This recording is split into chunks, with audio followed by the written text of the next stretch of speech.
Hello friends, நாம் இன்றைக்கி புதுசாக ஆரம்பித்த அனிமையோட தேர்ட் பார்ட்டை பார்க்க போகிறோம். போன பார்ட் முடிகிறப்போ பிளாக்கும் ஒயிட்டும் சேர்ந்து ஒரு பொண்ணுக்கிட்ட இருந்து ஃபயர் ஐசி அப்படிங்கிற 1000 வருஷம் பழமையான காளான் மாதிரி ஒரு பொருளை கைப்பற்ற பார்க்க அதை நடுவில் புகுந்து ஜீசியாங்கும் லீஜியாங்கும் தடுத்துடுறாங்க. அது மட்டும் இல்லாமல் அதையே பயன்படுத்தி அடிபட்ட அந்த பொண்ணையும் காப்பாற்றுறாங்க. கூடவே இவங்களுக்கும் அந்த பிளாக்கும் ஒயிட்டுக்கும் நடந்த சண்டையில் ஜீசியாங்கோட கையில் பாய்சனை இன்ஜெக்ட் பண்ணிட்டு போயிடுறாங்க அவங்க. அப்படியே இந்த பார்ட்டும் கண்டினியூ ஆகுது. அந்த ஃபயர் ஐசியை எடுத்துக்கிட்டு வந்த பொண்ணோட பேர் சூஷி. அவகிட்ட இந்த வேலையை ஒப்படைச்சது ரொம்பவே பெரிய இடத்துல இருக்கிற எம்ப்ரஸ் லேடி. அப்படி அவள் ஃபயர் ஐசியை எடுத்துக்கிட்டு வர்றதை தெரிஞ்சுக்கிட்டு பறிக்கிறதுக்கு அந்த பிளாக்குக்கும் ஒயிட்டுக்கும் அந்த வேலையை கொடுத்தது ஒரு வயசான ஒரு பெண் துறவி. நாம் இவங்களை மங்கான்னு சொல்லிக்கலாம். இந்த மங்கா பக்கத்துலேயே பிளாக் கலர்லேயும் ரெட் கலர்லேயும் முக்காடு போட்ட 2 பேர் இருக்கிறாங்க. 2 பேருக்கும் முகத்தையே காணாம், முக்காடு மட்டும்தான் இருக்குது. ஆனாலும் பேசுதுங்க.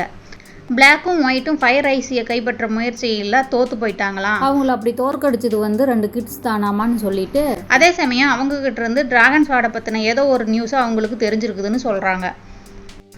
அதை கேட்ட மங்கா அந்த கிரிம் ரீப்பர்ஸை முழுசாக நம்ப முடியாது, அதனால் ஒரு ஆளை அனுப்பி அவங்கள செக் பண்ணுங்க. அதே சமயம் யங்ஸுவுக்கு ஒரு லெட்டர் அனுப்புங்கன்னு சொல்ல அவங்க 2 பேரும் எந்த யங்ஸுக்கு அனுப்புறதுன்னு கேட்குறாங்க. 5 பேருக்கும் அனுப்புங்கன்னு மங்கா சொல்லுது. இந்த பக்கம் ஃபயர் ஐசியை கொண்டு வராததால் சூசியை எம்பரர் லேடி திட்டுறாங்க. உன்னை காப்பாற்றினதுனால தானே அந்த கிட்ஸ் மேலே பரிதாபப்பட்டு உயிரோடு அவங்கள விட்டுட்டு வந்துட்ட அப்படின்னு சொல்லி கேட்க இவளுக்கு என்ன பதில் சொல்கிறதுனே தெரியல. நீ போய் கேவில் இரு, நான் சொல்கிற வரைக்கும் வெளியில் வராதன்னு பனிஷ்மெண்ட்டும் கொடுக்குறாங்க. அடுத்ததான் நம்ம ஹீரோவும் லீஜியாங்கும் சிட்டியில் ஒரு ரூமில் தங்கி இருக்கிறாங்க.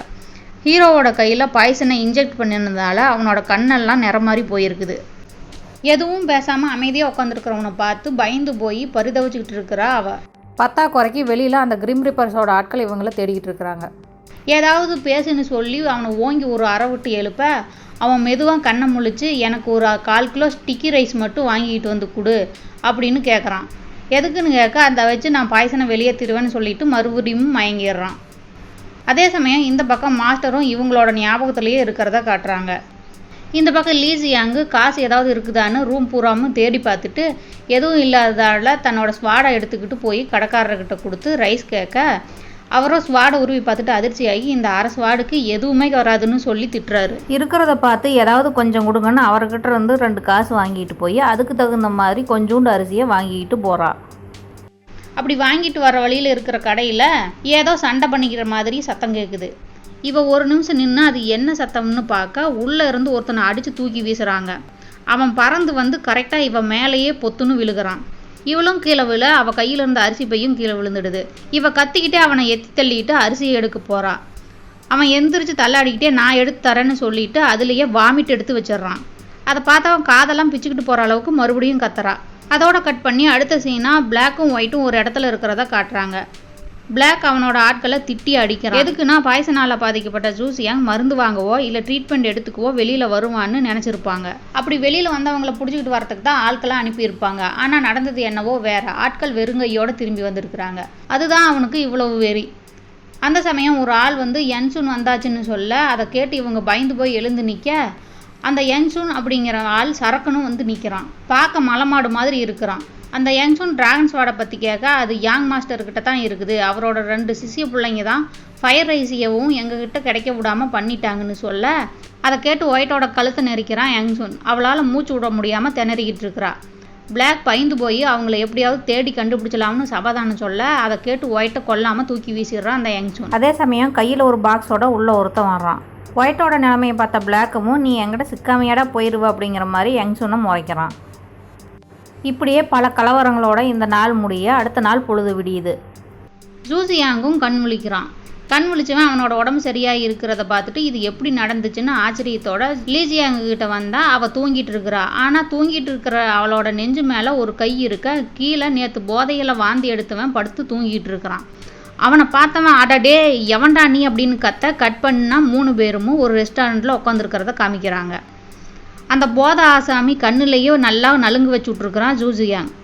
2 பேரும் சண்டை போட்டுக்க லீஜியாங் ஜூசியாங்க அமைதியாக இருக்க சொல்கிறான். அவன் கடுப்பாகி நீ என்னை எதுக்காக சமாதானப்படுத்துகிற, இவன் யார், இவன் எப்படி உள்ளே வந்தான்னு கேட்க அப்போ தான் நாள் நடந்ததை சொல்கிறா அவள். இவன் அரிசி பையிலேயே வாந்தி எடுத்ததை பார்த்துட்டு அட பாவி ஒருத்தங்க ட்ரீட்மெண்ட்டுக்காக இதை வாங்கிட்டு போகிறேன், இதை போய் இப்படி நாசம் பண்ணிட்டியேன்னு இவனை அடித்து கீழே தள்ளி விட்டுட்டு அந்த இடத்த விட்டு போகலான்னு கிளம்ப அவன் போதையில் இவ காலை பிடிச்சிக்கிட்டு விடவே மாட்டேங்கிறான். இதை பார்த்து சுற்றிலும் இருந்தவங்க புருஷன் பொண்டாட்டி சண்டை பண்ணிக்கிறாங்கன்னு நினச்சி இவங்களை சமாதானப்படுத்த பார்க்குறாங்க.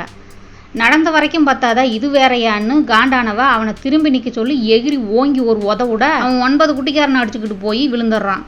அதோட நடந்ததை சொல்லி முடிக்க அவனும் இதையெல்லாம் நானா பண்ணுனேன் அப்படின்னு சொல்லி கேட்குறான்.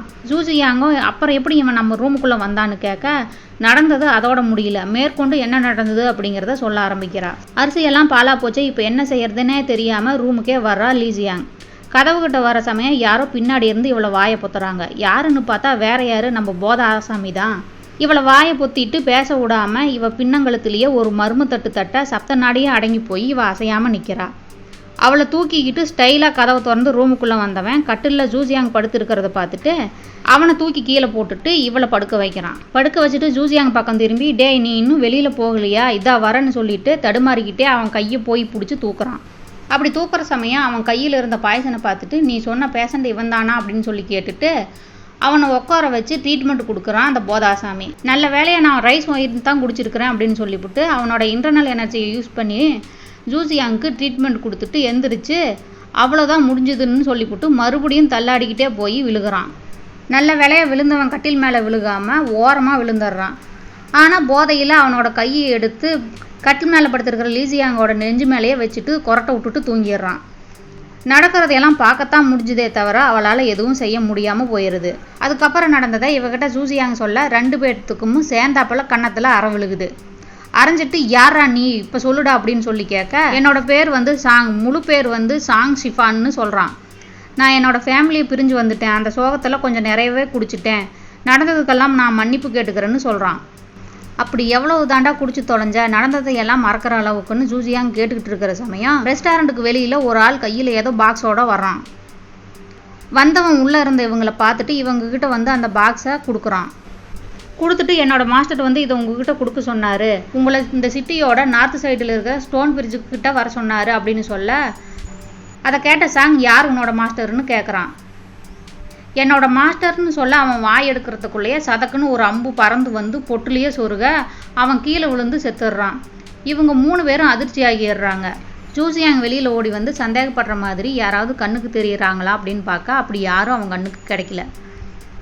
மறுபடியும் உள்ளே போய் கீழே விழுந்திருந்தவனை 2 பேரும் பார்த்துக்கிட்டு இருக்க லீசியாங் அந்த பாக்ஸை ஓப்பன் பண்ணி பார்த்துட்டு பயந்து போய் ஜூசியாங்க கூப்பிடுறா. என்னடான்னு பார்த்தா இவன் நேற்று அரிசி கடையில் கொடுத்த இவளோட ஸ்வாடு அதுக்குள்ளே இருக்குது. இது யார் பார்த்த வேலையாக இருக்கும்னு 3 பேரும் யோசிக்கிறதோட இந்த பார்ட்டை முடிச்சுக்கலாம். ஓகே ஃப்ரெண்ட்ஸ், இந்த பார்ட் பிடிச்சவங்க லைக் பண்ணுங்கள், எப்படி இருந்துச்சுன்னு கமெண்ட் பண்ணுங்கள், மறக்காமல் சப்ஸ்கிரைப் பண்ணி வச்சுக்கோங்க. அடுத்த பார்ட்டில் சந்திக்கலாம். Thank you, ta-ta, bye bye.